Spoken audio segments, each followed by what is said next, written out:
Hello everyone, आप सभी का मेरे चैनल में बहुत बहुत स्वागत है। मैं हूं मीशा आपके साथ और आज मैं आप लोगों को पढ़ाऊंगी टूरिज्म क्लास 11th का चैप्टर 3 जो कि है कॉन्सेप्ट ऑफ टूरिज्म। पार्ट 1 है ये वीडियो का। 3 पार्ट बनाऊंगी इस चैप्टर के मैं। इस वाली वीडियो में हम बात करेंगे टूरिज्म सिस्टम की और टूरिज्म मोटिवेटर्स की। मैं चाहती हूँ कि अपनी आप बुक खोल के रखें, अपने नोट्स बनाते चले मेरे साथ साथ। जिनके पास भी पीडीएफ नहीं है तो आप मुझे कमेंट सेक्शन में बता देना, मैं आपको पीडीएफ प्रोवाइड कर दूँगी या लिंक प्रोवाइड कर दूँगी। और इसके साथ एक और चीज़ है, जो आपकी टूरिज़्म की बुक है वो मार्केट में अवेलेबल नहीं है तो आपको पीडीएफ ही प्रिंट आउट कराना पड़ेगा इसका। अब इसके साथ जो है हम शुरू करते हैं। सबसे पहला जो हमारा टॉपिक है वो है टूरिज़्म सिस्टम।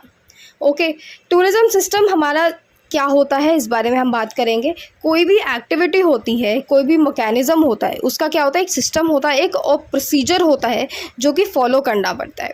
जो टूरिज़्म है, टूरिज़्म इंडस्ट्री है हमारी, उसमें भी क्या है, एक सिस्टम है, एक प्रॉपर मेथड है जो कि काफ़ी सारे फैक्टर्स इन्वॉल्व करती हैं। वैसे तो 3 ही फैक्टर है बट इन्वॉल्व करती है, फैक्टर्स होना ज़रूरी है एक सिस्टम में। तो फैक्टर्स होते हैं वो हैं डेस्टिनेशन, टूरिस्ट और एक्टिविटीज़। ठीक है, अब सिस्टम को हम कैसे समझेंगे। सबसे इजी एग्जांपल है आपका एजुकेशन सिस्टम। एक छोटा बच्चा होता है तो वो प्री स्कूल जाता है, फिर वो क्या करता है, प्राइमरी स्कूल में आता है, फिर वो सेकेंडरी स्कूल में आता है, हाई स्कूल करता है, फिर सीनियर सेकेंडरी में आता है। उसके बाद उसका स्कूल कंप्लीट हो जाता है, स्कूल पास आउट हो जाता है। उसके बाद उसका कॉलेज शुरू होता है, कॉलेज के बाद जॉब पे आ जाता है। तो ये जो पूरा बचपन से लेके कॉलेज तक का पूरा जो जर्नी है, पूरा ये क्या है, सिस्टम है। ये एक एजुकेशन सिस्टम है कि कौन से बच्चे को, कितने साल के बच्चे को कौन सी क्लास में होना चाहिए और क्या पढ़ाई करनी चाहिए। क्या हो गया, ये सिस्टम हो गया। क्यों सिस्टम है? ताकि ईजिली हम सब उसको फॉलो कर पाए और हमारी लाइफ थोड़ी सी ईजी हो पाए। ठीक है, एक प्रोसीजर है, एक प्रॉपर मेथड है ये, है ना। तो टूरिज़्म इंडस्ट्री में भी हमें प्रॉपर मेथड की ज़रूरत थी। तो एक बंदे हैं, एक व्यक्ति हैं लाइपर, जिन्होंने 1990 में early model of tourism system जो है वो बनाया। इन्होंने अपनी लाइफ में काफ़ी ज़्यादा रिसर्च किया है टूरिज़्म इंडस्ट्री पे ही, और इनका जो मॉडल है वो अभी भी हम फॉलो करते हैं और सबसे सिंपलेस्ट मॉडल है इनका। इनके मॉडल को हमने नाम दिया था the Leiper model of tourism system. इन्होंने अपने मॉडल में बोला 3 बेसिक एलिमेंट्स हैं जो कि हम फॉलो करते हैं। सबसे पहला है टूरिस्ट, दूसरा है ज्योग्राफिकल एलिमेंट्स और लास्टली है टूरिज़्म इंडस्ट्री। टूरिस्ट की जब हम बात करते हैं तो टूरिस्ट एक ऐसा व्यक्ति है जो कि टूरिज़्म एक्टिविटीज़ कर रहा होता है, एंड इस मॉडल के अंदर उसे हम एज अ ट्रैवलर बोलते हैं। ज्योग्राफिकल एलिमेंट की जब हम बात करते हैं तो इन्होंने 3 बताए हैं हमें, और इसका डायग्राम भी है। सबसे पहला जो है वो है ट्रैवलर जनरेटिंग रीजन। देखो, आप अपनी जर्नी शुरू करते हो, कोई भी आप हम में से कोई भी घूमने निकलता है तो हम पहले अपनी जर्नी शुरू करेंगे, अपने घर को छोड़ेंगे एंड फिर हम अपनी जर्नी स्टार्ट हो जाती है हमारी। तो वो जो स्टार्ट है, जो हमारी जर्नी शुरू होती है, कोई भी व्यक्ति जो अपनी जर्नी जहाँ से शुरू करता है उसको हम ट्रैवलर जनरेटिंग रीजन बोलते हैं। और देखो यहाँ पे ये सबसे पहला जो है वो ट्रैवलर जनरेटिंग रीजन है। आपको कहीं जाने के लिए पहले निकलना पड़ेगा, उस जगह को छोड़ना पड़ेगा, इसीलिए जो ये रीजन है इसको हम अपनी जर्नी का स्टार्ट बोलते हैं। टूरिस्ट डेस्टिनेशन रीजन जो होता है वो होता है जब एक व्यक्ति, कोई भी टूरिस्ट है जो जनरेटिंग रीजन से निकल के डेस्टिनेशन पे पहुंच जाता है, अपनी डिज़ायर्ड जो प्लेस है, जो आपको घूमना है, वहाँ पे आप पहुँच जाते हो। तो ट्रैवलर यहाँ से आप निकलोगे और यहाँ क्या है, अपनी टूरिस्ट डेस्टिनेशन रीजन पे पहुँच जाओगे। ये जो प्लेस है उसको हम, ये जो डेस्टिनेशन है, जो गोल है, ये जो जिस जगह को आप घूमना चाहते हो उसको हम टूरिस्ट डेस्टिनेशन रीजन बोलते हैं। फिर इसके बीच में जो आता है वो है transit route region. Transit route region इन्होंने बताया है कि एक ऐसा रीजन होता है जब ट्रैवलर जनरेटिंग रीजन से चल के टूरिस्ट डेस्टिनेशन रीजन में आते हैं। ठीक है, इसको हम एग्जांपल से समझते हैं। ट्रैवलर जनरेटिंग रीजन को हम ए लेंगे, टूरिस्ट डेस्टिनेशन रीजन को हम बी लेंगे। ठीक है, ये हमारा ए है, ये हमारा बी है। ठीक है, एक व्यक्ति है, एफ ले लेते हैं उसका नाम। ठीक है, ट्रैवलर जनरेटिंग रीजन से निकलता है, चलता है, ये कहाँ जा रहा है, अपने डेस्टिनेशन पे पहुंचने की तैयारी हो गई है, निकल चुके हैं, ये जनरेट हो चुके हैं अपने उसमें जर्नी के लिए। तो अब ये बीच में यहाँ आ जाते हैं चलते चलते। अब इनको भूख लग रही है, इनको थोड़ा रिफ्रेशमेंट चाहिए, तो क्या करते हैं, यहाँ रुक जाते हैं। अभी क्या हुआ, ये बीच में है, यहाँ पे अभी अपना घर क्या है छोड़ चुके हैं, पर अभी अपने डेस्टिनेशन पे पहुँचे नहीं हैं, बीच में है। ठीक है, ये जो बीच का टाइम है, ये वाला हाईलाइट करेंगे इसको हम, ये वाला जो बीच का टाइम है इसको हम बोलते हैं ट्रांजिट रूट रीजन। ठीक है, ये एक ऐसा इंटरवल आता है ट्रिप में, एक ऐसा इंटरवल है ट्रिप में जब एक ट्रैवलर को लगता है कि उन्होंने अपना घर छोड़ दिया है, बट वो अपनी डेस्टिनेशन पे, अपनी जिस जगह पे उन्हें विज़िट करने का सोचा है वहाँ पे पहुँचे नहीं है अभी। ठीक है, ये होता है हमारा ट्रांजिट रूट रीजन। इसके बाद जो हमारा लास्ट एलिमेंट है इनके मॉडल में वो है टूरिज़्म इंडस्ट्री। ठीक है, ये जो एलिमेंट है ये बनाया इसलिए गया, ये ऐड इसमें इसलिए हुआ है ताकि ये जो हमारे इंडस्ट्रियल सेक्टर्स है, ये बिजनेसेस, ऑर्गेनाइजेशन, इंडस्ट्रियल सेक्टर्स जो हैं उनको क्या हो, आइडेंटिफिकेशन मिले, उनको हम आइडेंटिफाई करें। अब जो बिजनेसेस और ऑर्गेनाइजेशन है वो क्या होता है, टूरिज़्म प्रोडक्ट को डिलीवर करने में हेल्प करती है। कोई भी कंज्यूमर आता है तो उसको हमारी सर्विस प्रोवाइडर जो इंडस्ट्री है उसका मेन पर्पस होता है कि जो हमारा जो कस्टमर है जो आ रहा है वो सेटिस्फाई होकर जाए एंड उसको हम फुलफिलमेंट करें, उसकी सारी भी जितनी भी नीड्स हैं उनकी। तो बिजनेसेस क्या हो गए, ट्रैवल गाइड हो जाता है इसमें, सर्विस प्रोवाइडर जो होते हैं वो हो जाते हैं इसमें, शॉपकीपर्स हो जाते हैं, ये सारी क्या होते हैं, बिजनेसेस और ऑर्गेनाइजेशन होती हैं।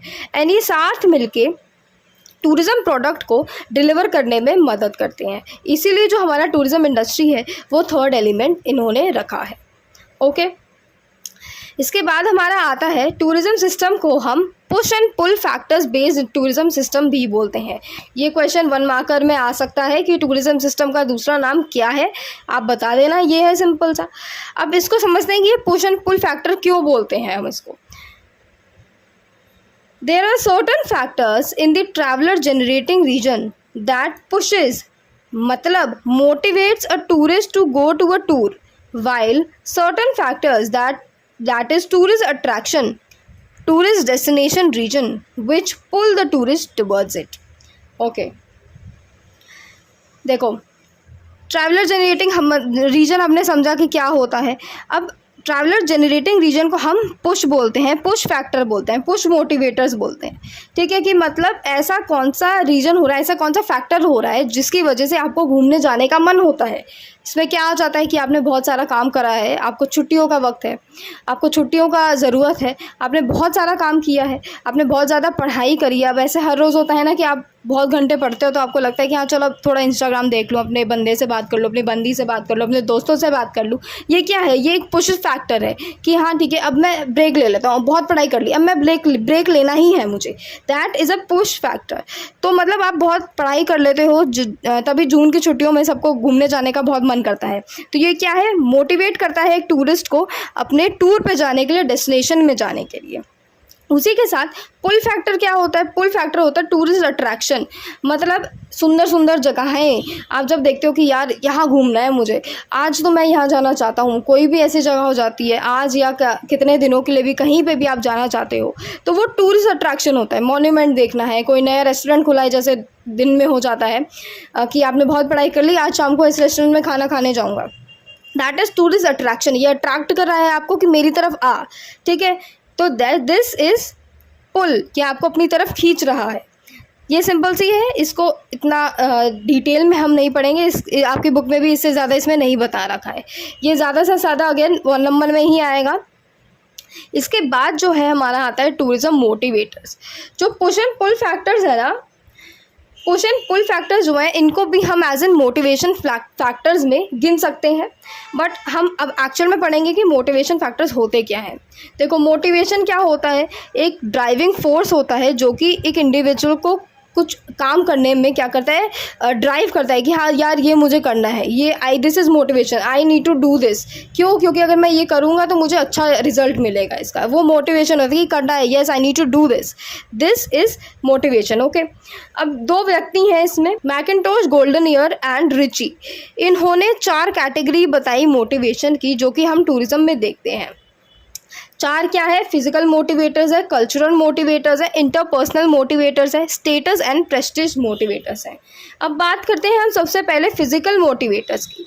देखो ऐसे जो लोग होते हैं ना जो फिज़िकली ज़्यादा रिफ़्रेश होना चाहते हैं, जिसको अपनी टेंशन जो है वो रिड्यूस करनी है, जो स्पोर्ट्स और प्लेजर में ज़्यादा जाते हैं, या अपनी हेल्थ में जो सबसे ज़्यादा फोकस करते हैं ना कि मेरी हेल्थ अच्छी होनी चाहिए, चाहे वो फिज़िकली हो चाहे वो मेंटली हो, तो ये लोग जो है ये फिज़िकल मोटिवेटर्स में आए जाते हैं। इनको क्या करना पसंद है, इनको स्काई डाइविंग हो गई, हाइकिंग हो गई, मतलब नेचर से जुड़ना ज़्यादा पसंद है, जिसकी वजह से वो क्या है रिफ़्रेश हो पाए फिज़िकली एंड मेंटली।